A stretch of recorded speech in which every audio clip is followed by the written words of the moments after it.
ने हमें दान दिया और प्रभु के नाम में हम इकट्ठे होने का प्रभु ने अनुग्रह किया, इसलिए मैं प्रभु का धन्यवाद करता हूँ। നമുക്ക് അല്പസമയത്തെ ചിന്തയ്ക്കായിട്ട് നമുക്ക് എഫേസ്യ ലേഖനം 2-ന്റെ 20-ഉം 21-ഉം 22 വാക്യം. एफिसियों 2 का 20, 21 और 22वां वचन पढ़ेंगे।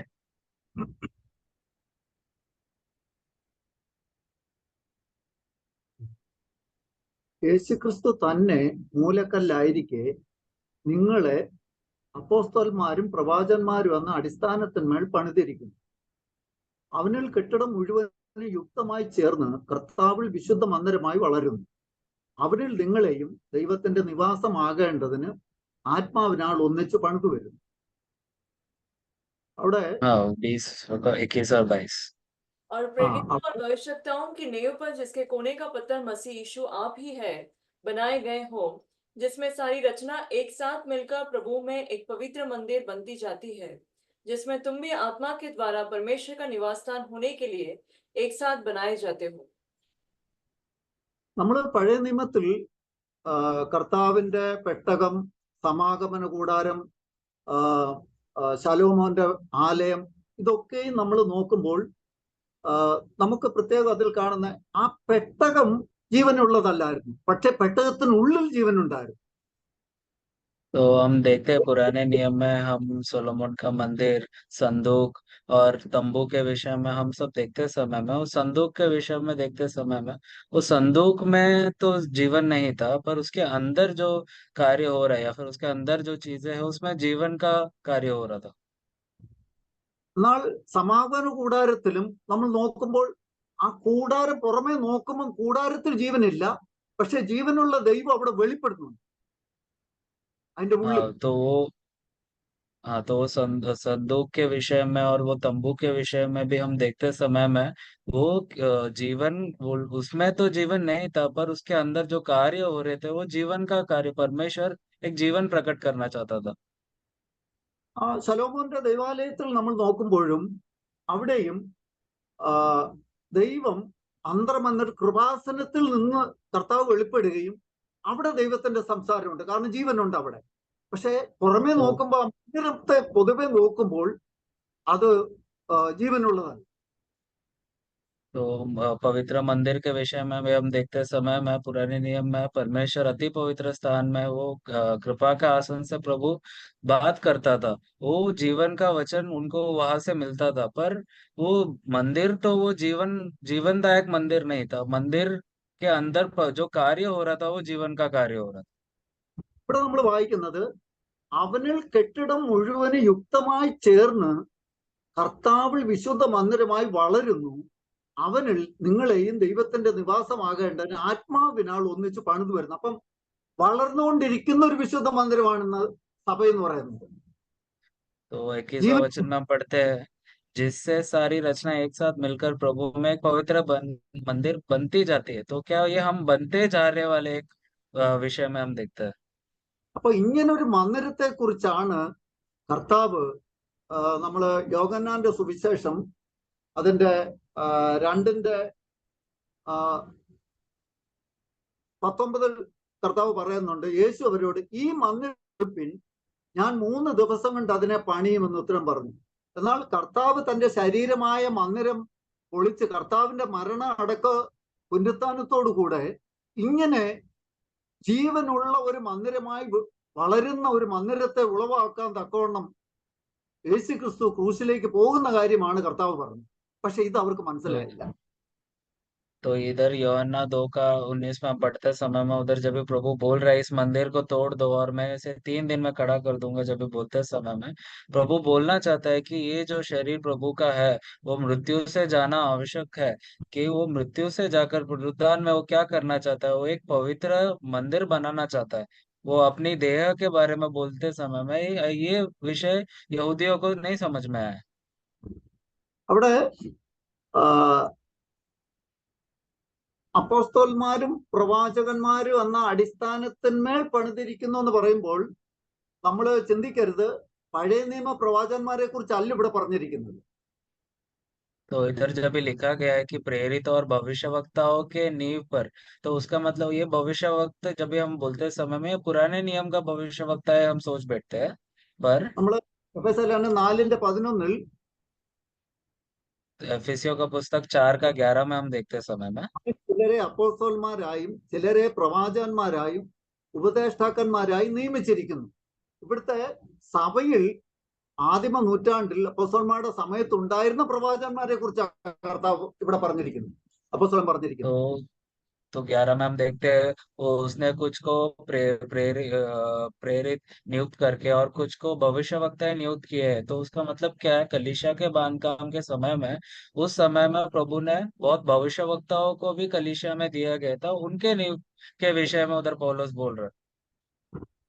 അപ്പം ആ അന്ന് സഭയിൽ ഉണ്ടായിരുന്ന പ്രവാചകന്മാരും അപ്പോസ്തലന്മാരും അടിസ്ഥാനപരമായി നമ്മൾ കാണുകയും, എന്നാൽ നമ്മളെയും ദൈവത്തിന്റെ നിവാസത്തിനായി ഇനി മുന്നോട്ട് മുകളിലോട്ട്, ആ അടിസ്ഥാനത്തിന് മുകളിലോട്ടാണ് പണി. അപ്പൊ ആ പണിയിൽ നമ്മളെയും ദൈവം ഉൾപ്പെടുത്തി എന്നുള്ളതാണ് നമ്മൾ ചിന്തിക്കുന്നത്. तो इधर हम क्या सोच विचार कर रहे हैं कि ये जो प्रेरित है और ये भविष्यवक्ताओं के नींव पर है, प्रभु कलीसिया का बांधकाम करते जा रहा है, कलीसिया को बनाते जा रहा है वो ऊपरी। और जब भी कलीसिया को बनाते समय में प्रभु का हृदय में इच्छा हुआ कि हमें भी साथ में वो बांधकाम में रखकर हमें भी बांधे इस कलीसिया में। അപ്പൊ ഈ കാര്യങ്ങൾ പഴയ നിയമത്തിലെ പ്രവാചകന്മാർക്കോ അല്ലെ പഴയ നിയമത്തിലുള്ള കാര്യങ്ങളോ ഈ സഭയെക്കുറിച്ചുള്ള കാര്യങ്ങൾ പൂർവികന്മാർക്ക് വെളിപ്പെട്ടില്ലെന്ന് വചനം പറയുന്നു. तो वचन कहता है कि पुराने नियम में जो कोई भविष्यवक्ता लोग थे और पुराने नियम के संत लोगों को भी ये कलीसिया जो कलीसिया का बांधकाम के विषय में, कलीसिया करके जब भी परमेश्वर बांधने वाला है, इसके विषय में उनको प्रकटीकरण नहीं मिला था। ഇവിടെ എഫെസ്യർ 3:9 വായിക്കാൻ, സകലവും സൃഷ്ടിച്ച ദൈവത്തിൽ അനാദി കാലം മുതൽ മറഞ്ഞു കിടന്ന രഹസ്യത്തിന്റെ വ്യവസ്ഥ എന്തെന്ന് എല്ലാവർക്കും മനസ്സിലാക്കി കൊടുക്കുവാനുമായി ഈ കൃപ എനിക്ക് നൽകിയിരിക്കുന്നു എന്ന് പൗലോസ് അപ്പോസ്തലൻ പറഞ്ഞിരിക്കുന്നു. तो ये पौलुस अपोस्तल 9 में बोल रहा है कि और सब यह बात प्रकाशित करूं कि उस वेद का प्रबंध क्या है, जो सबके परमेश्वर में आदि से गुप्त है। मतलब ये जो कलीसिया का गुप्त भेद जो है वो पौलुस प्रकट करने के लिए, प्रभु पौलुस इस विषय के लिए वो कार्य कर रहा है करके लिखा है। അതായത് നമ്മൾക്ക് നോക്കുമ്പോൾ ആദാം മുതൽ ഇങ്ങോട്ട് നോക്കുമ്പോൾ, തലമുറകളായി നോക്കുമ്പോൾ ഓരോ യുഗങ്ങളെ കുറിച്ച് പറയുന്നുണ്ട്. तो आदम से हम देखते समय में बहुत सारे युगों के विषय में हम पढ़ते हैं। അപ്പം നമ്മള് എത്ര യുഗങ്ങൾ ഉണ്ടെന്നാണ് നമ്മൾ ചിന്തിക്കുന്നത്. तो വചനത്തിൽ कितने सारे युग है? നമ്മൾ നോക്കുമ്പോൾ യഥാർത്ഥത്തിൽ 7 യുഗങ്ങളെ കുറിച്ച് പറയുന്നുണ്ട്. എന്നാൽ ഈ 5 യുഗങ്ങളിലും ഈ കാര്യങ്ങളൊന്നും രഹസ്യങ്ങളൊന്നും വെളിപ്പെടുത്തുന്നില്ല എന്നാ പറയുന്നത്. तो पूरा चित्र को हम परमेश्वर का युक्ति में और परमेश्वर का वो विचार में हम देखते समय, पूरा चित्र में 7 युगों को परमेश्वर ने पूरा वचन में प्रकट करके दिया। उसमें से पहला 5 में परमेश्वर प्रभु ने ये जो वेद का बात को प्रकट नहीं किया था। നമ്മൾ നിഷ്പാപ യുഗം എന്ന് പറയുമ്പോൾ പാപം ചെയ്യുന്നതിന് മുമ്പുള്ള യുഗമാണ്. तो एक युग ऐसा था जहां पर पाप नहीं था। उसका मतलब क्या, पाप आदम करने से पहले का जो संसार था, जो युग था, उसको निष्पाप युग करके बोला जाता है। അത് കഴിഞ്ഞ് പാപം വന്നു കഴിഞ്ഞപ്പോൾ പിന്നെ മനസാക്ഷി യുഗമായി. കാരണം ആ മനസാക്ഷിയിൽ കുത്തുകൊണ്ടിട്ടാണ് ആദം തങ്ങൾ ദൈവത്തിന്റെ സന്നിധിയിൽ നിൽക്കാൻ പ്രാപ്തരല്ല എന്ന് കണ്ടിട്ട് അവൻ അത്തിയില തിന്നാൻ തുടങ്ങി. അവരുടെ മനസാക്ഷിക്ക് അത് മനസാക്ഷി യുഗമായിരുന്നു. तो पाप करने के बाद एक विवेक का युग शुरू हुआ। उसका मतलब क्या है, पाप करने के बाद जो विवेक में आदम का जब भी दोष लगने लगा, उसके बाद वो उसका विवेक के लिए वो कार्य करने लगा, वो एक विवेक का युग हम देखते हैं उधर। എന്നാൽ നോഹയുടെ ആ ജലപ്രളയം വരെയും ആ യുഗമായിരുന്നു മനസാക്ഷി. പക്ഷെ ആ മനസാക്ഷി യുഗത്തിൽ ആരും രക്ഷപ്പെട്ടില്ല, 8 പേരാ രക്ഷപ്പെട്ടത്. तो ये जो विवेक का युग में हम देखते समय में जो विवेक में दोष लगने, वो विवेक के युग में सिर्फ केवल 8 लोग बचकर बाहर निकले। वो था नोआ का, जब भी परमेश्वर ने वो जल का प्रलय लाया था। എന്നാൽ നോഹയുടെ കാലം കഴിഞ്ഞപ്പോൾ ദൈവം അവിടെ മാനുഷിക ഭരണയുഗം ക്രമപ്പെടുത്തി. കാരണം മനുഷ്യൻ മനുഷ്യനെ കൊല്ലരുത്. तो नोहा के बाद परमेश्वर एक इंसानियत का या फिर एक मनुष्य का रीति का एक युग शुरुआत किया। उसका मतलब क्या है कि एक मनुष्य दूसरा मनुष्य का हत्या नहीं करना चाहिए, मारना नहीं चाहिए। ഈ മൃഗത്തിന്മേലും ദൈവം നോഹയോട് പറഞ്ഞു, മൃഗത്തിന്മേലും എല്ലാ പർവ്വജാതിന്മേലും നീ ഭരണം നടത്തിക്കൂ എന്ന് പറഞ്ഞു. और नोआ को परमेश्वर ने बोला था कि तुम सारा जीव जंतुओं पर तुम हुकूमत चलाना। അത് മാനുഷിക ഭരണയുഗമാണ്. तो एक मनुष्य का हुकूमत चलाने वाला एक युग उधर से शुरुआत हुआ। എന്നാൽ അബ്രഹാമിന്റെ, നമ്മൾ ഇബ്രാഹിം ലേഖനം 12 ജനസിസ് 12 മുതൽ നോക്കുമ്പോൾ അവിടെ വാഗ്ദത്ത യുഗമാണ്. അബ്രഹാമിനോട് സംബന്ധിച്ച് വാഗ്ദത്ത യുഗമാണ് മോശ വരെ. हाँ, तो उसके बाद अब्राहम को जब भी परमेश्वर बुला रहे हैं, उत्पत्ति 12 से हम पढ़ते समय में, वहां पर परमेश्वर अब्राहम से एक वाचा बांधकर एक वाचा का युग उधर शुरुआत हो रहा है। परमेश्वर अब्राहम से एक वाचा बांध रहा है उधर। അത് കഴിഞ്ഞ് മോശയുടെ സമയം മുതൽ യേശുക്രിസ്തുവിന്റെ സമയം വരെ ഈ ന്യായപ്രമാണ യുഗമായിരുന്നു. तो ये जो वाचा का युग था अब्राहम से मूसा तक था। मूसा को जब भी परमेश्वर ने बुलाया, मूसा से लेकर यीशु मसीह के समय तक वो एक व्यवस्था का एक युग उधर हुआ। मतलब परमेश्वर ने व्यवस्था दिया और एक जिन लोगों को व्यवस्था में वो लोग पालन करना चाहिए था, तो एक व्यवस्था युग उधर से शुरुआत हो। എന്നാൽ ആ ന്യായപ്രമാണ യുഗവും കഴിഞ്ഞിട്ടാണ് കർത്താവ് കൃപായുഗം. അപ്പൊ ഈ കൃപായുഗം അവിടെ രഹസ്യങ്ങൾ വെളിപ്പെടുത്തുന്ന, അവിടെ നമ്മൾ അപ്പോസ്തലനായ പൗലോസ് ഇങ്ങനെ പറയുന്ന, നമ്മൾ അതായത് എഫേസ്യ ലേഖനം അതിന്റെ 3:9 ഇങ്ങനെ പറയുന്നു, സകലവും സൃഷ്ടിച്ച ദൈവത്തിൽ കാലം മുതൽ മറഞ്ഞു കിടന്ന രഹസ്യത്തിന്റെ വ്യവസ്ഥ എന്തെന്ന് എല്ലാവർക്കും മനസ്സിലാക്കി കൊടുക്കുവാനുമായി ഈ കൃപ എനിക്ക് നൽകിയിരിക്കുന്നു. तो एफिसियंस 3 का नाम हम जैसे कि पढ़े कि ये अनुग्रह पौलुस को मिला कि ये जो वेद की बातें जो पहले से छुपा हुआ था, गुप्त था, वो सारे लोग देखे। ये इसीलिए वो उधर उसका प्रचार उधर हुआ। तो ये हम देखते हैं कि ये जो अनुग्रह का युग यीशु मसीह के द्वारा जब भी शुरुआत हुआ, उसके बाद से ये कलीसिया का जो समय है वो अनुग्रह का युग है। അപ്പൊ ഈ രഹസ്യങ്ങൾ നമുക്ക് വെളിപ്പെട്ട് കിട്ടിയതിനൊത്തവണ്ണം ദൈവം എത്രമാത്രം നമുക്ക് ഈ കൃപായുഗത്തിൽ നമ്മളോട് ക്രിസ്തുവിനെ തന്നെ, നമ്മൾ ഗലാത്യ ലേഖനത്തിൽ വായിക്കുന്നു, അവന്റെ പുത്രനെ എന്നിൽ വെളിപ്പെടുത്താൻ ഇച്ഛിച്ചപ്പോൾ ഞാൻ മാംസരക്തങ്ങളോട് അനുവാദം ചോദിക്കാൻ നേരെ അറബിയിലേക്ക് പോയി. എന്തിനാ പൗലോസ് അറബിയിലേക്ക് പോയത്? ഈ രഹസ്യങ്ങൾ അവൻ ഈ അറബിയിൽ 3.5 വർഷം കർത്താവിന്റെ സന്നിധിയിൽ ഇരുന്നപ്പോഴാണ് ഈ പൗലോസ് അപ്പോസ്തലന് കിട്ടിയ ഈ വെളിച്ചം അവൻ അതുവരെ ഉണ്ടായിരുന്ന തൻ്റെ ജ്ഞാനമോ തൻ്റെ പഠിപ്പോ തൻ്റെ ന്യായപ്രമാണത്തിന്റെ കഴിവോ ഒന്നുമല്ല അവിടെ പ്രയോഗിച്ചത്. പിന്നെയോ ദൈവം ഈ കഴിഞ്ഞ യുഗങ്ങളിലെല്ലാം മറച്ചു വെച്ച രഹസ്യം പൗലോസ് അപ്പോസ്തലന് വെളിപ്പെടുത്തി കൊടുത്തെന്ന അവൻ 3:9 പറയുന്നത്. हाँ, तो हम देखते समय में ये अनुग्रह का युग का खासियत क्या है कि अनुग्रह का युग में प्रभु को ये भाया, परमेश्वर को ये भाया कि सब जो गुप्त बातें थे, परमेश्वर का हृदय का रहस्य थे, वो प्रकट करे कलीसिया में। तो इस कारण पौलुस जब भी वो सुसमाचार स्वीकार कर वो नया जन्म पाया, उसके बाद क्या हुआ, गलतियों में हम क्या देखते हैं, उधर लिखा है कि पौलुस बोल रहे कि मैं शरीर और मांस और लहू के पीछे वापस नहीं गया, पर मैं अरेबिया जाकर मैं 3 साल उधर रहा और परमेश्वर का ये जो गुप्त बात है उसको अनुग्रह में ये सब वो समझ रहा था वो 3 साल। उसके बाद क्या हुआ, ये अनुग्रह में समझा हुआ वेद के बातें, ये मर्म के बातें सारे लोगों को प्रकट करने के लिए पौलुस को वो अनुग्रह मिला और वो सेविकाई के लिए निकल गए। यही हम एफिसियों 3 का 8 और 9 में हम पढ़ते हैं।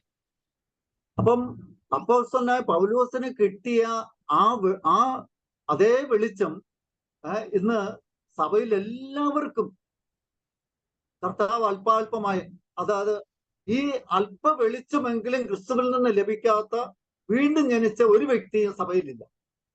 കാരണം तो കിട്ടാത്ത ये ഒരു അതിന്റെ तो ഏറ്റക്കുറച്ചിലുണ്ടായി. तो यही भेद का बात है जो पौलुस को प्रकट हुआ। ये सारे कलीसिया के लोग समझने के लिए, जो लोग नए जन्म पाए, जो लोग कलीसिया का युग में आ रहे हैं, तो ये लोग एक अनुग्रह में ये परमेश्वर का भेद पौलुस के द्वारा समझने के लिए हर एक व्यक्ति को कुछ क्रमांक में तो ये जो भेद की बातें प्रकट होकर उनके हृदय में मिला है। जो उसमें वो विषय में शायद ऊपर नीचे हो सकता है, किसी को ज्यादा पता है या फिर किसी को कम पता है, ऐसा हो सकता है। पर हर एक विश्वासियों को, हर एक नया जन्म पाए हुए विश्वासियों को ये भेद का बात है एक छोटा रीति से प्रकट हुआ है। അപ്പൊ ഇന്ന് ഓരോ വിശ്വാസിയിലും യേശുക്രിസ്തുവിന്റെ ഈ വെളിച്ചം തരുന്നതിനനുസരിച്ച് ആ വിശ്വാസിയെ ആത്മാവിൽ വളർത്തി ദൈവത്തിന്റെ നിവാസത്തിലേക്ക് പണിയപ്പെട്ടുകൊണ്ടിരിക്കുക. तो हर एक विश्वासी उनको जैसे अनुग्रह में ये भेद का बातें प्रकट हुए, ये संगति का बातें प्रकट हुए, उसके अनुसार उस क्रमांक में या उस मेजर में वो व्यक्ति परमेश्वर का वो बांध काम में कलीसिया में बांधे जा रहा। എന്നാൽ പഴയ നിയമത്തിൽ അങ്ങനെ വളരുന്ന ഒരു മന്ദിരമല്ലായിരുന്നു അവിടെ ഉണ്ടായിരുന്നത്. കാരണം നമ്മൾ നോക്കിയാൽ പെട്ടകം വളർന്നുകൊണ്ടിരിക്കുന്നില്ലായിരുന്നു, നമ്മൾ സമാഗമന കൂടാരം വളർന്നുകൊണ്ടിരിക്കുന്നില്ലായിരുന്നു. അത് അങ്ങനെ തന്നെയായിരുന്നു. അത് ആരംഭത്തിൽ എങ്ങനെയാണോ അവസാനത്തിൽ അത് അങ്ങനെയാണ്. ശലോമോന്റെ ആലയത്തിലും ദൈവം അതിപരിശുദ്ധ സ്ഥലത്ത് വെളിപ്പെട്ടുകൊണ്ടിരുന്നു. അത് അത് കർത്താവിന്റെ വരവരെ അങ്ങനെ തന്നെയായിരുന്നു. ആ അതിപരിശുദ്ധ സ്ഥലത്ത് കൃപാസനത്തിൽ മാത്രമേ കർത്താവ് വെളിപ്പെട്ടിരുന്നുള്ളൂ. എന്നാൽ ഇന്ന് സഭ എന്ന് പറയുന്ന വിശുദ്ധ മന്ദിരം അത് അങ്ങനെയല്ല. കാരണം ഈ ശരീരത്തിനും കൂടെ മാറ്റം വരുത്തക്കവണ്ണം ഉള്ള ഒരു വെളിച്ചമാ സഭയ്ക്ക് കിട്ടിയിരിക്കുന്നത്. तो ये जो पुराने नियम का खासियत, पुराने नियम का कमजोरी क्या था कि उधर जो परमेश्वर का वो मंदिर है या फिर संदूक है या तंबू है, वो कभी बढ़ते नहीं जाता था, पर जिस जिस क्रमांक में बनाया है उस क्रमांक में रहता था। पर नया नियम का अनुग्रह क्या है कि हम जो परमेश्वर का कलीसिया में बांध काम होते जा रहे हैं, ये हम बढ़ते जा रहे हैं इसमें। परमेश्वर का कलीसिया ये ग्रो होते जा रहा है, बढ़ते जा रहा है। तो ये जो विषय है सिर्फ केवल हमारे हृदय का, पुराने नियम में परमेश्वर जैसे अति पवित्र स्थान में बात कर कर बाहर के लोग जैसे नहीं उसको ग्रहण कर पाते थे, पर अभी कैसा है कि परमेश्वर का कलीसिया परमेश्वर से इतना निकट अवस्था में वो लोग सहवास कर रहे हैं, उसमें वो लोग परमेश्वर के साथ संगति कर रहे हैं कि वो लोग का जो अंदर मिला हुआ आनंद को या फिर अंदर मिला हुआ जीवन को वो शरीर में वो लोग प्रकट आज कलीसिया में वो प्रकट हो रहा है। എന്നാൽ ഇന്ന് കൃപായുഗത്തിൽ കിട്ടുന്ന വെളിപ്പാടിന്റെയും ആ വളർച്ചയുടെയും ബേസിലാണ് നമ്മളിനി സഹസ്രാബ്ദ യുഗത്തിൽ വെളിപ്പെടാൻ പോകുന്നത്. സഹസ്രാബ്ദ യുഗം. हाँ, तो ये आज जो अनुग्रह का युग में हम जो प्राप्त कर रहे हैं, जो हम परमेश्वर से ग्रहण कर रहे हैं, ये जो भेद के बातें को हम समझ रहे हैं, ये जितना जितना माप में हम समझ रहे हैं, उतने माप में वो प्रकट होगा आने वाले 1000 साल के युग में, जो परमेश्वर का जो राज्य के युग में। എന്നാൽ ഈ വെളിച്ചത്തെ കുറിച്ച്, വെളിപ്പാടിനെ അല്ല, ഈ ഒരു ജ്ഞാനം അല്ലെങ്കിൽ വെളിച്ചത്തെ കുറിച്ച് യഹൂദന്മാർക്കോ അന്നുണ്ടായിരുന്ന ശിഷ്യന്മാർക്ക് പോലും അത് വെളിപ്പെട്ടില്ലെന്നാ, വെളിച്ചമായി തീർന്നില്ലെന്നാ പറയുന്നത്. तो ये जो प्रकटीकरण, ये जो गुप्त बातें जब प्रकट हुआ, उस समय के लोगों को या फिर उस युगों के लोगों को ये बात, ये जो भेद का बात प्रकट नहीं हुआ करके बोला गया। കാരണം നമ്മള് യോഹന്നാന്റെ സുവിശേഷം 2:22 വായിക്കുന്ന, അവൻ ഇത് പറഞ്ഞു വന്ന് അവൻ മരിച്ചവരിൽ നിന്ന് ഉയർത്തെഴുന്നേറ്റ ശേഷം ശിഷ്യന്മാർ ഓർത്ത് തിരുവെഴുത്തും യേശു പറഞ്ഞ വചനവും വിശ്വസിച്ചെന്നാ പറയുന്നത്. കാരണം അതുവരെ ശിഷ്യന്മാർ പോലും ഇത് വെളിപ്പെട്ടില്ല. Yes yes. तो जब भी हम ये यूहन्ना 2:20 और 21 हम पढ़ते समय में, जब भी प्रभु ये मंदिर तोड़ने का विषय में, 3 दिन में बांधने के विषय में जब भी परमेश्वर प्रभु बोल रहा था, तो ये वो यहूदियों को समझ में नहीं आया। और उस समय के चेले लोगों को भी समझ में नहीं आया, क्योंकि 22 में लिखा है कि ये जब भी परमेश्वर मृतकों से जब भी उठा और उसके बाद ये चेले लोगों ने ये सब बातें स्मरण की और ये बात समझे। तब तक वो लोग को भी ये बात गुप्त था कि हाँ प्रभु प्रभु बोलना चाहता है इधर। അപ്പം അന്ന് യഹൂദന്മാര്, കർത്താവിന്റെ സമയത്ത് യഹൂദന്മാര് കർത്താവ് പറഞ്ഞ കാര്യങ്ങൾ വിശ്വസിക്കാഞ്ഞതുപോലെ തന്നെ ഇന്നും ദൈവസഭയിലും ഇന്ന് പലരും കർത്താവിന്റെ വചനത്തെ വിശ്വസിക്കുന്ന പറഞ്ഞാലും അതിൽ ആശ്രയിക്കുകയോ അതിൽ മുഴുവനായി വിശ്വസിക്കുകയോ ചെയ്യുന്നില്ലെന്ന്, അതുകൊണ്ട് അവരെ പണിയാൻ കർത്താവിന് കഴിയുന്നില്ല എന്നുള്ളത്. तो आज विश्वासियों में क्या आज विश्वासी क्या बोलते हैं कि ये सब जो परमेश्वर प्रभु ने प्रकट किया हुआ बातें को जब भी बोलते समय में उन लोग बोलते तो है कि हम ये विश्वास करते हैं, पर उनका हृदय में जब भी उन लोग ये ग्रहण नहीं करने के वजह से या विश्वास नहीं करने के वजह से प्रभु को उनमें कार्य करने के लिए या फिर उन्हें कलीसिया में बांध काम करने के लिए प्रभु को मौका नहीं मिल रहा। നമ്മള് പിന്നെ യോഹന്നാന്റെ സുവിശേഷം 8:31 കർത്താവ് ഇങ്ങനെ പറയുന്നു, തന്നിൽ വിശ്വസിച്ച യഹൂദന്മാരോട്. അപ്പൊ കുറച്ചുപേര് കർത്താവൻ പറഞ്ഞ കാര്യങ്ങളിലൊക്കെ വിശ്വസിച്ച ആ യഹൂദന്മാരോട് യേശു പറയാ, എന്റെ വചനത്തിൽ നിലനിൽക്കുന്നുവെങ്കിൽ നിങ്ങൾ വാസ്തവമായി എന്റെ ശിഷ്യന്മാരെ. यूहन्ना 8:31 अभी हम पढ़ते समय में उधर क्या लिखा है कि तभी यीशु ने उन यहूदियों से जिन्होंने उनकी प्रतीति की थी, मतलब जो यहूदी उनका वचन माने थे, विश्वास कर रहे थे, उनको बोले कि यदि तुम मेरे वचनों में बने रहोगे तो सचमुच मेरे चेले ठहरोगे। तो उसका मतलब क्या था? प्रभु बोल रहा है कि जो कोई उनके विश्वास कर रहा है, उनके वचन में बने रहने के लिए प्रभु उधर बोल रहा है। അപ്പം കർത്താവിന്റെ വചനം നമ്മള് വിശ്വസിക്കുന്നതിലൂടെയാണ്, അത് ഏറ്റെടുക്കുന്നതിലൂടെയാണ് നമ്മൾ വളർച്ച പ്രാപിക്കുക എന്ന് പറയുന്നത്. तो प्रभु का वचन विश्वास करने के द्वारा और उसको ग्रहण करने के द्वारा है हमें वो ग्रोथ होता है, वो बढ़ोतरी होता है। അതാണ് നമ്മള് യോഹന്നാന്റെ സുവിശേഷം 15 അധ്യായത്തിന്റെ 2-ാം വാക്യത്തിൽ കർത്താവ് പറയുന്നത്, എന്നിൽ കായ്ക്കാത്ത കൊമ്പ് എന്ന് വെച്ചാൽ ഞാൻ മുന്തിരിവള്ളി നിങ്ങൾ കൊമ്പുകളുമാണെങ്കിൽ അതൊരു ജീവബന്ധമാണ്. പക്ഷേ അതിൽ ഫലമില്ല എങ്കിൽ, ദൈവത്തിന് അത് വളർച്ച പ്രാപിക്കുന്നില്ലെങ്കിൽ അതൊരു പ്രയോജനമില്ലാതിരിക്കുന്നു. കർത്താവ് എന്ത് ചെയ്യും? അതിനെ മുറിച്ച് മാറ്റും. കാരണം മറ്റേതിനും കൂടി കായ്ക്കാതിരിക്കാൻ ഇടയാകാതിരിക്കാൻ എന്ത് ചെയ്യും? ഇതിനെ മുറിച്ച് മാറ്റിക്കളയും, കായ്ക്കാത്തതിന്. तो यूहन्ना 15:2 में हम पढ़ते समय में जो डाली फलवंत नहीं होगी उसको काट दिया जाएगा करके बोला। क्यों? क्योंकि जो फलवंत नहीं हो रहा है वो दूसरा डालियों को भी उधर तकलीफ लाएगा जो फल उत्पन्न कर रहा है। इसलिए प्रभु बोल रहा है जो फल नहीं उत्पन्न कर रहा है उसको काट दिया जाएगा। ഇവിടെ നമ്മള് ലൂക്കോസിന്റെ സുവിശേഷത്തിൽ നമ്മള് വിത്ത് വിതയ്ക്കുന്നതിനെ കുറിച്ച് കർത്താവ് അവിടെ ലൂക്കോസിന്റെ സുവിശേഷം 8-ാം അധ്യായത്തിൽ പറഞ്ഞിട്ട് 4 തരത്തിലുള്ള ഹൃദയങ്ങളെ അവിടെ കാണിക്കുന്നത്.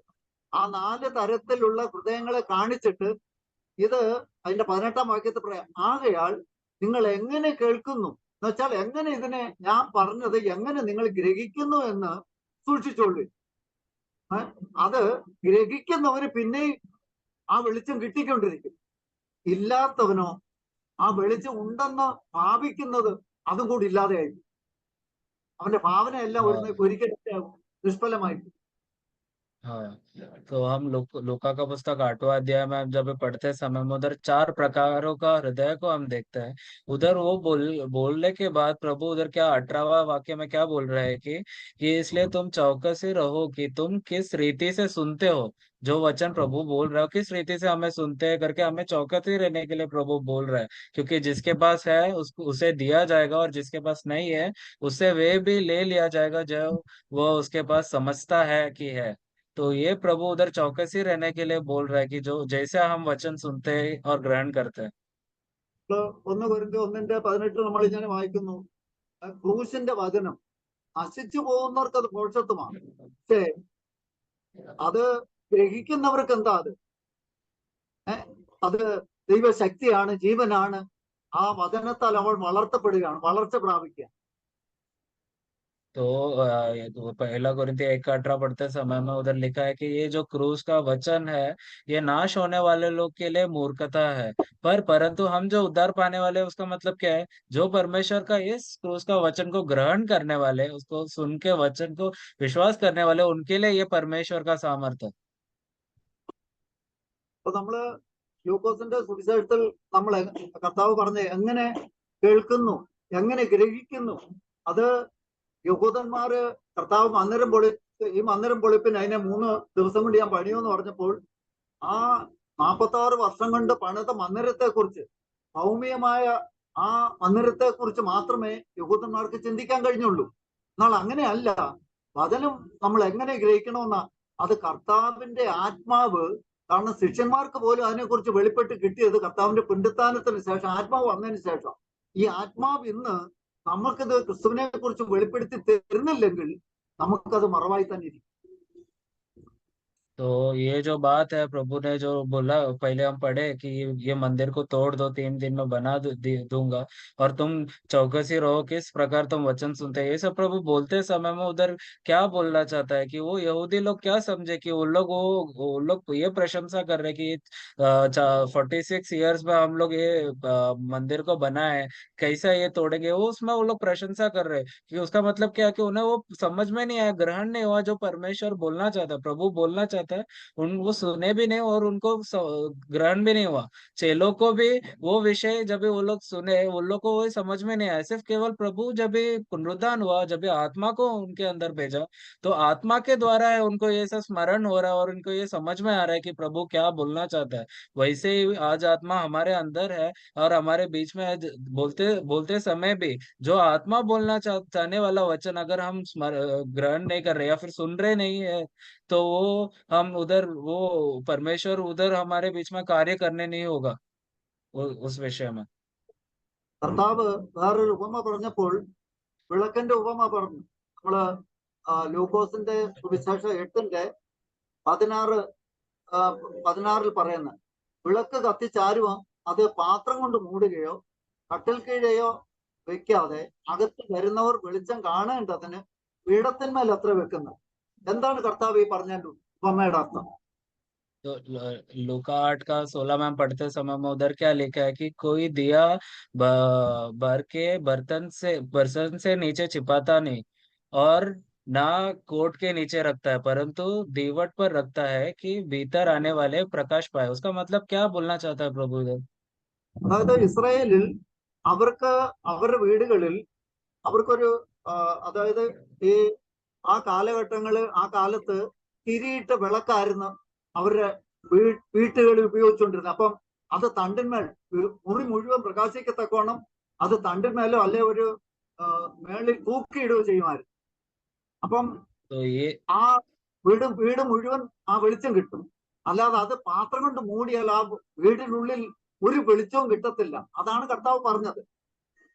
तो प्रभु बोलने का उद्देश्य ये था कि वो जो दिया उस समय में वो लोग जलाते थे, वो लोग क्या करते थे, वो दिया के ऊपर की ओर, कि सब लोग वो प्रकाश देख पाए जो अंदर बाहर आ रहा है। वो प्रकाश देखने के लिए वो दिया एकदम ऊपरी और रखते थे कि सब लोग वो प्रकाश में चल पाए। तो इसीलिए कोई भी वो दिया जलाकर कोई बर्तन से छिपाकर या फिर उसको नीचे नहीं रखता करके प्रभु बोलना चाहता है। അത് കെട്ടുപോകും അങ്ങനെ മൂടി വെച്ചാൽ, അല്ലെങ്കിൽ അത് ഉപയോഗമില്ലാതെ പോകും എന്നാ പറഞ്ഞു. अगर वो ढक कर रखा तो वो बुझ जाएगा, या फिर उसका वो प्रकाश का कुछ उपयोग उधर होगा नहीं। वो जल रहा है तो भी अगर उसका कुछ उपयोग नहीं होगा। അപ്പൊ ഇത് കാണിക്കുന്നത് ദൈവം നമുക്ക് നൽകിയ വെളിച്ചം, ആ ദൈവവചനത്തെ കുറിച്ചുള്ള വെളിച്ചം നമുക്ക് തന്നെ മാത്രമല്ല അത് പ്രകാശിക്കേണ്ടത്, നമ്മളിലും അത് പ്രകാശിക്കണം, മറ്റുള്ളവർക്കും അത് പ്രകാശിക്കത്തക്കവണ്ണം ആ വചനം, കിട്ടിയ വചനം നമ്മൾ എങ്ങനെ ഗ്രഹിക്കുന്നു അതിന് തക്ക വെളിച്ചമാണ് നമ്മുടെ വളർച്ചയ്ക്കും മറ്റുള്ളവരുടെ വളർച്ചയ്ക്കും അത് ഉപയോഗപ്പെടുന്നത്. तो इसी प्रकार जब भी हमारे हृदय में प्रभु एक वचन को प्रकाशित करता है, वचन को ग्रहण कराता है, तो उस समय क्या हो रहा है, हम जब ये ग्रहण करते समय में वो हमारे लिए एक प्रकाश बन जाता है। सिर्फ केवल हमारे लिए ही प्रकाश नहीं बनना चाहिए, पर दूसरों के लिए भी वो एक बढ़ोतरी का एक कारण बनना चाहिए। जो वचन हम सुनते हैं, ग्रहण करते हैं, वो हमारे बढ़ोतरी के लिए और भाइयों के बढ़ोतरी के लिए वो उपयोग होना चाहिए। അത് നമ്മുടെ സുഖജീവിതം കൊണ്ട്, നമ്മുടെ ആഡംബര ജീവിതം കൊണ്ടോ, ലോകത്തിന്റെ ജീവിതം കൊണ്ടോ അതിനെ മറച്ച് എനിക്കും പ്രയോജനമില്ല മറ്റുള്ളവർക്കും പ്രയോജനമില്ലാതാക്കരുതെന്നാണ് കർത്താവ് പറഞ്ഞത്. प्रभु बोलना चाहता है कि ये हम हमारा जीवन हमारा आलीशान जीवन, हमारा आराम का जीवन जीकर, संसार का जीवन जीकर, ये जो प्रकाश हमारे अंदर मिला है उसको बुझा ना दे, उसको ढक ना दे, और वो ऐसा ना कार्य करे कि उसमें तुम्हें भी कोई हेल्प ना हो, या फिर तुम्हें तुम्हें भी कोई उपयोग ना हो, और दूसरों का बढ़ोतरी के लिए भी कुछ उपयोग ना हो। वैसा ना होने के लिए प्रभु इधर ये इस विषय में बोल रहा है। പിന്നെ പറയുന്ന കട്ടിൽ കീഴെ വെക്കരുതെന്ന്. और उधर लिखा है कि और खाट के नीचे नहीं रखना वो दीपट को, दिया को। കട്ടിൽ കട്ടിൽ കാണിക്കുന്നത് നമ്മുടെ വിശ്രമത്തെയും നമ്മുടെ സുഖജീവിതത്തെയുമാണ് കാണിക്കുന്നത്. അങ്ങനെ तो നമ്മുടെ വിശ്രമവും ജഡത്തിന്റെ വിശ്രമം, ജഡികമായ വിശ്രമവും നമ്മുടെ സുഖജീവിതവും നമ്മുടെ അലസതയും കൊണ്ട് അതിനെ മാറ്റി നിർത്തിയാൽ നമ്മുടെ ഈ അലസതയും നമ്മുടെ സുഖജീവിതമാണ് അതിന് മറയായിട്ട് നിൽക്കുന്നതെങ്കിൽ അത് നമുക്ക് പ്രയോജനമില്ല, മറ്റുള്ളവർക്കും പ്രയോജനമില്ലാതെ ആയിരിക്കും. അതുകൊണ്ടാണ് പറഞ്ഞ തണ്ടിന്മേൽ വെക്കണം. അത് എനിക്കും പ്രയോജനപ്പെടണം, മറ്റുള്ളവർക്കും പ്രയോജനപ്പെടണമെന്ന് കർത്താവ് പറഞ്ഞിരിക്കുന്നത്. എന്നിട്ടാ പറഞ്ഞത് ഗൂഢമായതൊന്നും വെളിപ്പെടാതെ, ഗൂഢമായതൊന്നുമില്ല, വിശുദ്ധമായത് വെളിച്ചത്ത് വരാതെ മറവായിരിക്കുന്നത് ഒന്നുമില്ല. കാരണം കർത്താവിലുള്ളതെല്ലാം കർത്താവ് വെളിപ്പെടുത്തി, ഇനി മറയ്ക്കപ്പെടുന്ന നമ്മളാണ്. तो हम देखते हैं कि उधर खाट के नीचे ना रखना करके उधर प्रत्येक रीति से क्यों बोला गया। खाट क्या दिखाता है, वो हमारा शरीर का विश्राम को और हमारा आलसीपन को दिखाता है। कि इसीलिए प्रभु बोलना चाहता है, जो दिया हमारे अंदर प्रभु ने जलाया है, या फिर जो दिया हमारे अंदर जल रहा है, वो उसको उजाले में लाने के लिए, कि सारे लोग देखें और उसमें वो लोग उसमें बढ़ोतरी पाने के लिए प्रभु जो दिया जलाया, वो हम खाट के नीचे ना रखकर उसे एक आलीशान जिंदगी, एक आराम का जिंदगी चलो जीते हैं बोलकर ना रखे करके प्रभु बोलना चाहता है। परंतु किधर रखना चाहिए, वो दीपट को, वो दीपट के ऊपर एक टेबल के ऊपर, या फिर एकदम ऊंचा स्थान पर वो लटका के रखकर, कि सारे वो रोशनी देखे। 17 में क्या लिखा है, कुछ उस रोशनी से कुछ छिपता नहीं जो प्रकट ना हो, और कुछ गुप्त नहीं है उस रोशनी के सामने। तो उसका मतलब क्या है, प्रभु ने जो कार्य किया है, प्रभु ने जो सेविकाई किया, उसमें प्रभु ने कुछ गुप्त रखा नहीं है, कुछ छुपा के नहीं रखा है। सब परमेश्वर कलीसिया में आत्मा के द्वारा हमें प्रकट करके दिया है। पर वो प्रकाश को, वो ज्योति को हम क्या कर रहे हैं, हम उसको छिपा रहे, हम उसको ढक रहे और काट के नीचे रखकर हम छुपाने देख रहे। वो ना करने के लिए प्रभु इधर बोलना चाहता है। അതാണ് ഇവിടെ നമ്മള് എഫെസ്യ ലേഖനം 4:11 കർത്താവ് വിശുദ്ധ മന്ദിരമായി വളരുന്നതിനെ കുറിച്ച് പറഞ്ഞിട്ട് പറയുന്നത്, അവൻ ചിലരെ അങ്ങനെ അപ്പോസ്തലന്മാരായും ചിലരെ പ്രവാചകന്മാരായും ചിലരെ സുവിശേഷന്മാരായും ചിലരെ ഇടയന്മാരായും ഉപദേഷ്ടാക്കന്മാരായും നിയമിച്ചിരിക്കുന്നത്. അത് എന്തിനു നിയമിച്ചു എന്ന് പറഞ്ഞാൽ, അത് നാം എല്ലാവരും ഈ ദൈവവചനത്തിന്റെ വിശ്വാസത്തിലും ദൈവപുത്രനെ കുറിച്ചുള്ള പരിജ്ഞാനത്തിലും അത് എല്ലാവരും ഐക്യവും തികഞ്ഞവരും ക്രിസ്തുവിന്റെ സമ്പൂർണതയുടെ അളവും പ്രാപിക്കുവോളം, എന്നുവെച്ചാൽ ഈ വളർച്ചയുടെ ക്രിസ്തുവിലേക്ക് വളർന്ന് ആ വളർച്ചയുടെ പൂർത്തീകരണത്തിലേക്ക് എത്തുമ്പോൾ കർത്താവ് വെളിപ്പെടുകയും നമ്മളെ അവൻ അടുത്ത യുഗത്തിലേക്ക്, സഹസ്രാബ്ദ യുഗത്തിലേക്ക് ആനയിക്കുകയും ചെയ്യും. तो इधर 11, 12, 13 पढ़ते समय में उसका उधर वो वचन में पौलुस क्या बोलना चाहता है, प्रभु किसी किसी को प्रेरित, भविष्यवक्ता, सुसमाचार सुनाने वाले, रखवाले और उपदेशक जैसा क्यों नियुक्त करके रखा है, कि वो लोग सारे लोग कलीसिया के संतों का सिद्ध होने के लिए, वो लोग एक ही शरीर में बढ़ोतरी पाने के लिए, और परमेश्वर का पुत्र का, मसीह का उस पूर्णता में बढ़ने के लिए, उस मुकाम पर पहुंचने के लिए है परमेश्वर ये कार्य, ये जो बांधकाम कलीसिया में करते जा रहे हैं। അത് എന്തിനീ അപ്പോസ്തലന്മാരും പ്രവാചകന്മാരും എന്തിന് സഭയിൽ വേണമെന്ന് ഉദ്ദേശിക്കുന്നതിന്റെ അർത്ഥം നമ്മളത് 13-ാം വാക്യത്തിൽ വിശുദ്ധന്മാരുടെ യഥാസ്ഥാനത്വത്തിനായുള്ള ശുശ്രൂഷയുടെ വേലയ്ക്കും ക്രിസ്തുവിന്റെ ശരീരത്തിന്റെ ആത്മീയ വർധനയ്ക്കും പ്രയോജനപ്പെടാനാണ് ഈ വെളിച്ചം കർത്താവ് സഭയിലേക്ക് തരുന്നത്.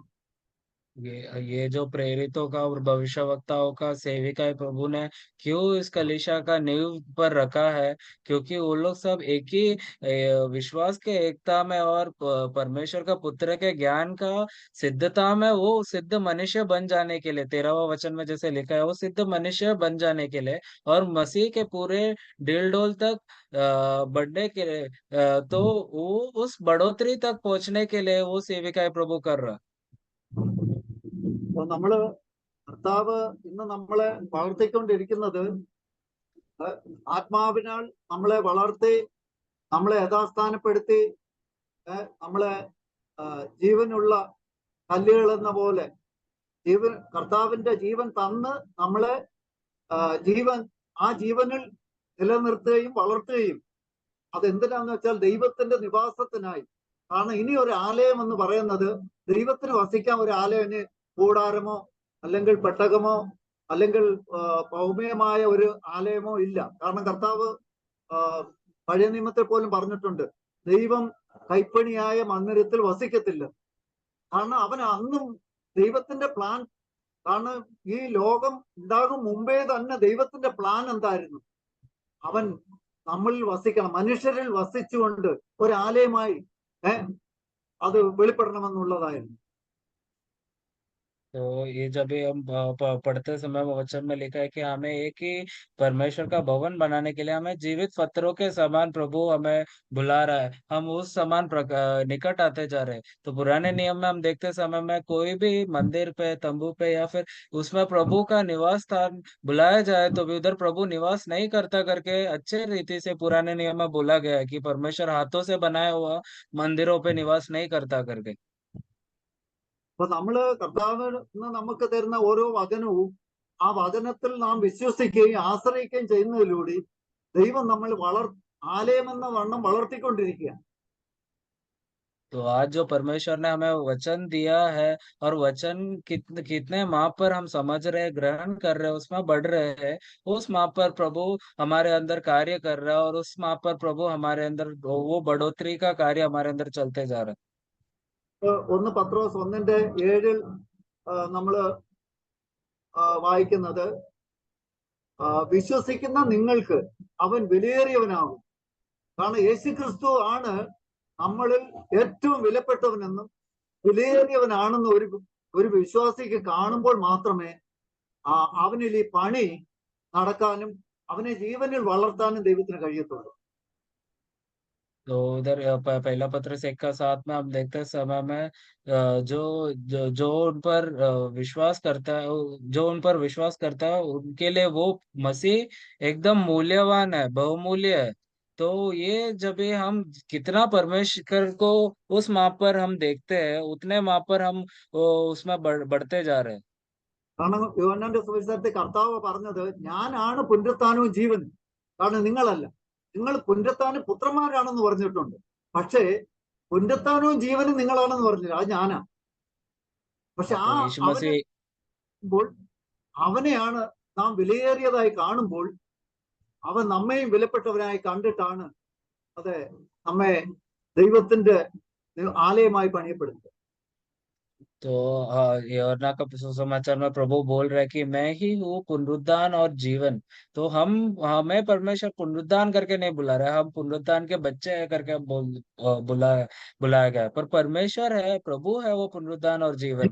हम जिस माप पर हम उन्हें मूल्यवान जैसे देखते हैं, जितने माप पर हम उनको मूल्य देते हैं, उतना मूल्य प्रभु भी हमें उतना मूल्य अवस्था में प्रभु हमें देखता है और हमें उस बांधकाम में, कलीसिया में हमें बांधते जाता है।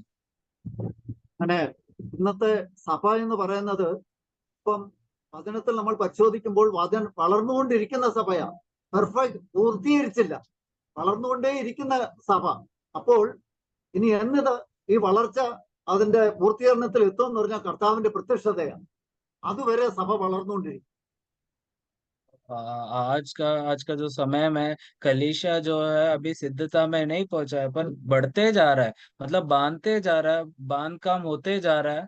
वो ऐसा कलीसिया है, वो उसका बांध काम कभी खत्म होगा हम नहीं जानते। पर ये बढ़ोतरी में हम बढ़ते जा रहे हैं, उस अवस्था में हम है अभी। അപ്പൊ ഈ ഇങ്ങനെ നമ്മയും ദൈവത്തിന്റെ നിവാസമായി പണിയപ്പെടുവാൻ ദൈവത്തിന്റെ ആത്മീയ ഗ്രഹമായി ദൈവം നമ്മളെ തെരഞ്ഞെടുത്തത് ഞാൻ ആഗ്രഹിച്ചിട്ടല്ല. ദൈവം ലോക സ്ഥാപനത്തിന് മുമ്പേ എന്നെ അവന്റെ നിവാസമായി മന്ദിരമായി പണിയണമെന്നും ദൈവത്തിന്റെ ആ തിരുഹൃദയത്തിലെ ആഗ്രഹം നിവർത്തിക്കാൻ അവന്റെ പുത്രനെ വിട്ട് എന്നെ സെലക്ട് ചെയ്തു എന്നുള്ളതാണ് എനിക്ക് കിട്ടിയിരിക്കുന്ന നമുക്ക് ഓരോരുത്തർക്കും പറയാനുള്ള അഭിമാനം. അത് നമുക്കുള്ള അഭിമാനമല്ല, അത് ക്രിസ്തു നമുക്ക് അവന്റെ പുത്രനെ തന്ന് രക്ഷിച്ച അവനാണ് അതിന് മഹത്വം എടുക്കുന്നത്, നമ്മളല്ല. അതുകൊണ്ടാണ് Amen. तो മഹത്വവും ബഹുമാനവും ബലവും സ്തുതിയും സ്തോത്രവും എല്ലാം പുത്രനാണെന്ന് പറയുന്നത്.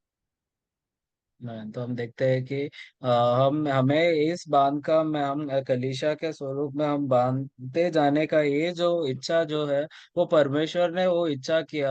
परमेश्वर को वो भाया कि हमें प्रभु चुने, उनका पुत्र को बेचकर हमें चुनकर प्रभु का मन का हृदय ये था कि हमें कलीसिया जैसे प्रभु कलीसिया में हमें बांध कर हमें कलीसिया जैसे बढ़ोतरी पाए। तो ये प्रभु का कार्य है, इसमें हम सबका हम हमारा आनंद और हमारा प्रशंसा इसी में है कि यीशु मसीह आया, हमें चुना, हमारे उद्धार के लिए कार्य किया और हमें कलीसिया में भागीदार बना, हमें कलीसिया में जोड़ा और हमें इस कलीसिया में बढ़ाते जा रहा है। ये जो है ये हमारा प्रशंसा नहीं प्रभु पर ये जो प्रभु यीशु मसीह है वही सारा प्रशंसा, सारा आदर, सारा महिमा स्वीकारने के लिए योग्य है।